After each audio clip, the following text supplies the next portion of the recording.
Yo, Mark. Yo, Mark. Mark. I got that quote from the body shop on replacing the floor pans. What's it look like? Oh, I don't know. Do you think you can beat it? Well, yeah. All right. I think we can. All right.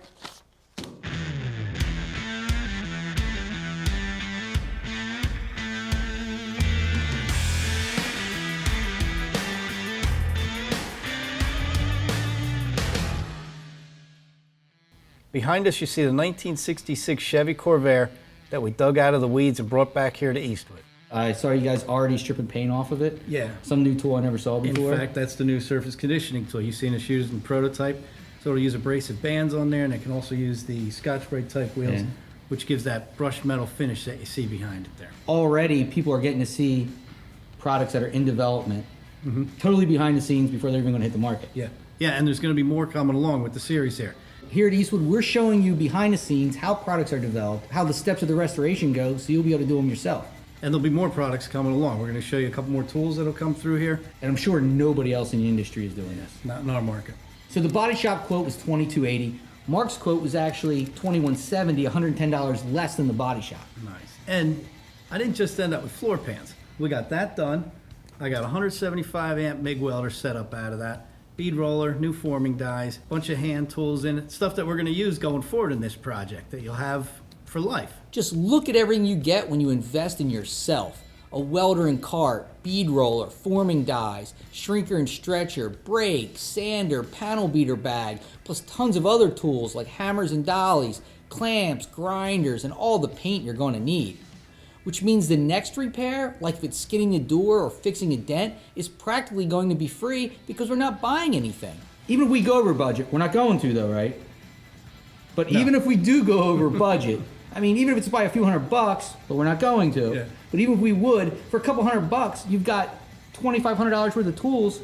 Now you have the knowledge to do the repairs yourself, and everything going forward is practically free because you already have all the tools to do it on the very first job. So we're getting the car done to what we want. Nice rolling restoration here, investing in ourselves and the tools to do more jobs. All right, let's get started. All right, Mark should get started.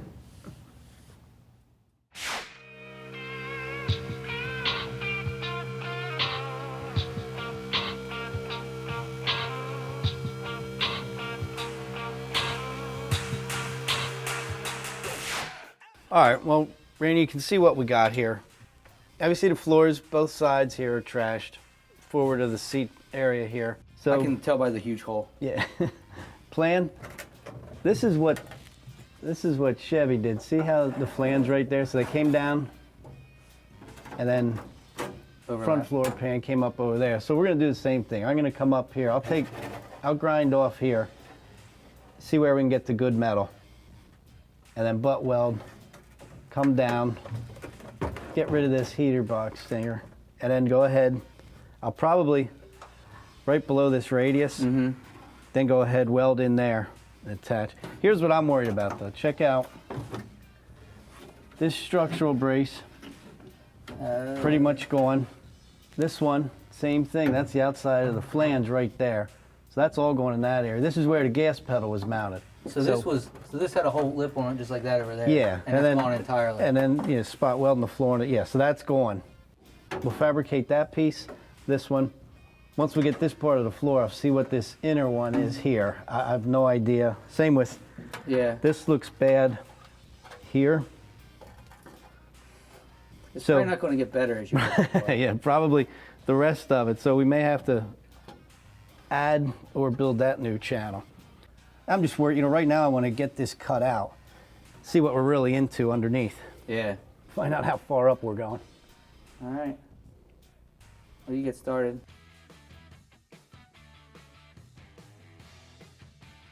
First thing I had to do was find some clean metal to weld to up in the toe kick area. So I went ahead and gave myself a nice sight line there, and then took the flap disc and started grinding the rust and paint away. You did remember to take the gas tank out, right? Wait. Let's determine where the fuel tank is on this thing. I don't think we'll be cutting the floor out today. Got to get a fuel tank out instead. So because of the hassles of dealing with gas tank straps and the corroded hardware, plus the inherent danger of the vehicle being on jack stands, we got Cody to remove the fuel tank for us. Now, anytime you're cutting floors, you gotta be alert for fuel lines, fuel tanks, brake lines. So that's why I went ahead and removed the fuel tank, just for safety's sake.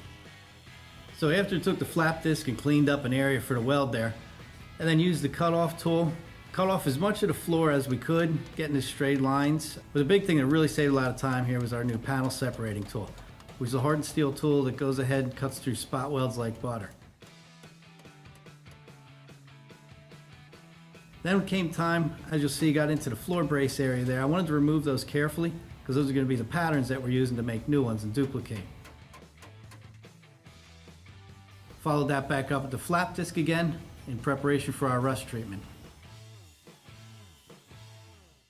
So after I cleaned everything up with the flap disc there, went ahead and sprayed our rust encapsulator over all the areas that were exposed that we could get to. And one thing you want to try on here as a good tip is you're going to have some pitted metal, so spray heavy. Do 2 heavy full wet coats. Then what we'll do is we'll come back, hit that with a flap disc where we're going to weld, remove the rust encapsulator, but we're assured that it'll stay into any of the pitted metals for the life of the vehicle.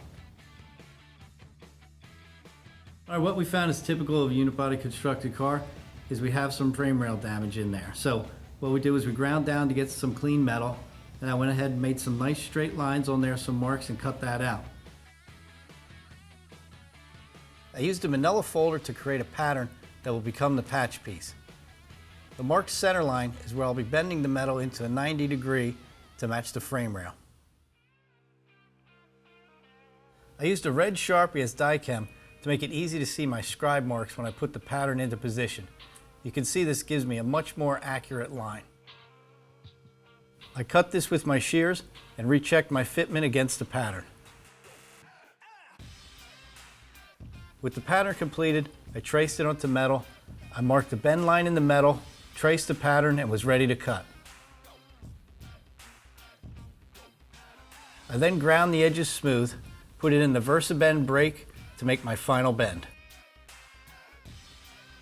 So with the pattern transfer to metal, used a VersaBend, put a simple bend into it, and I went ahead and just did a grind to fit into the frame rail itself. Put the thing in there a couple times, getting the exact fit. Held it in with our stitch weld magnets, and went ahead and tacked it and welded it into place. Stitch weld magnets. Yeah. So this things look pretty cool. And I agree 100% with you. I love them. Very, very nice, useful. Cool. I don't remember seeing them on the budget though.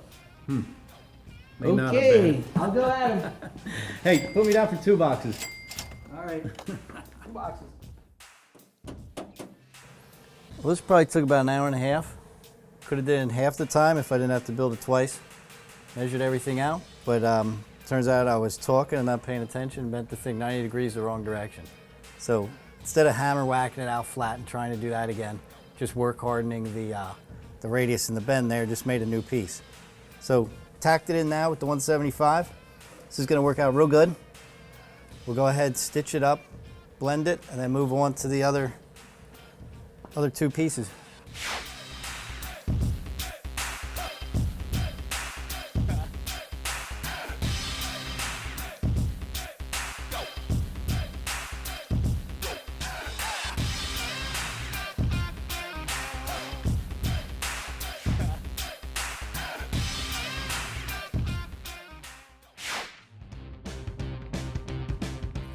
Okay, what we're going to do right now is rebuild this reinforcing rib. You can see how the corrosion has eaten it up pretty bad.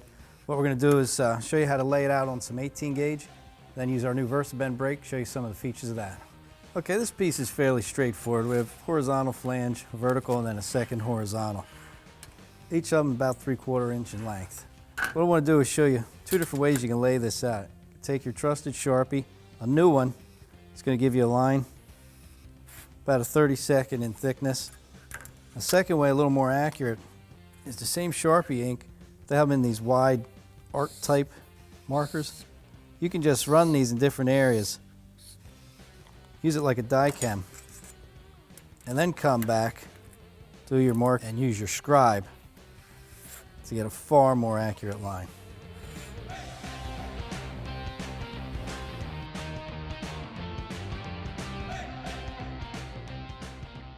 So what I did was I took our existing floor brace and what was left of it and used that as the template.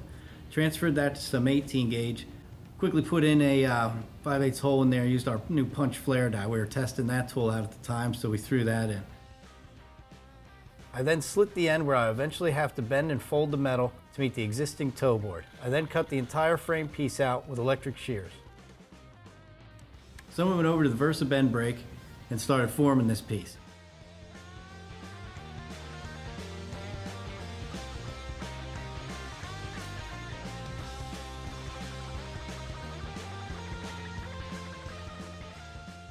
Now, the nice thing about this brake is that we designed it with the front bending leaf to be removable. So now you have a 1/2 inch piece. The face there will allow you to do some nice joggle bends and get into some tight areas. So we went ahead and bent the 290s on the piece.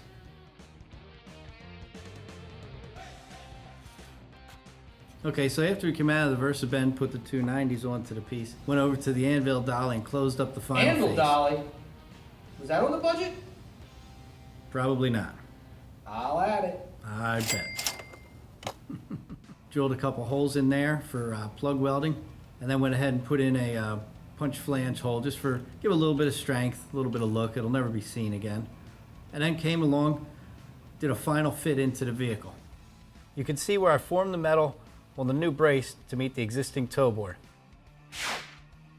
Okay, we just checked the rib in the vehicle and it fits pretty nice. So what we're going to do, put 2 plug weld holes here, a 3rd one there. More importantly, we're going to cover up this triangle area right there with a filler piece. Get the strength back in it. Again, I used the red Sharpie technique to transfer my pattern to metal. It was pretty close, and with some additional grinding, it fit just right. I then tack welded it in place using the MIG 175 and ground the weld smooth.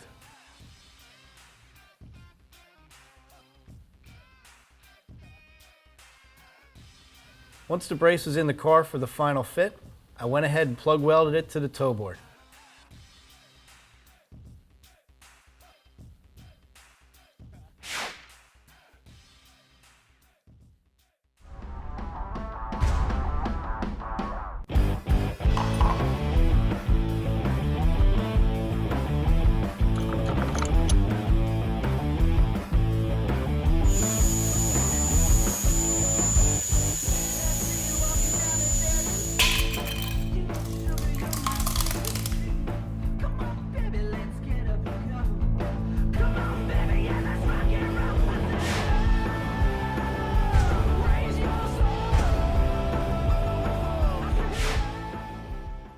So with the first brace completed, I went ahead and used the OE piece, or as much of it that we had left there, as the pattern, transferred it to metal, cut it, bent it, went ahead and welded that in place, and then followed up with 2 coats of self-etch primer. I'm pretty happy with the way everything turned out on the repair so far.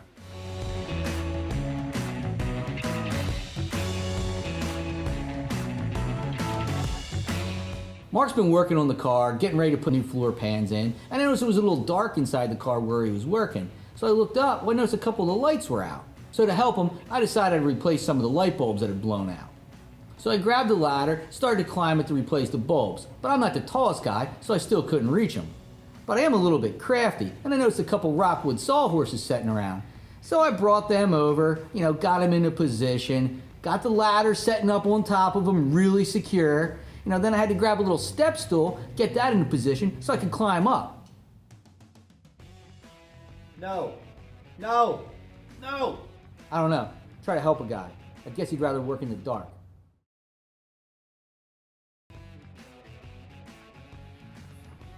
Those floor brace brackets look really good. Yeah, I think it was worth rebuilding new ones rather than trying to patch what we had there. Yeah. I don't know if that's in the shop quote or not, but it's going to give a more rigid floor. Yeah, good point. Yeah. And we're still $40 under budget.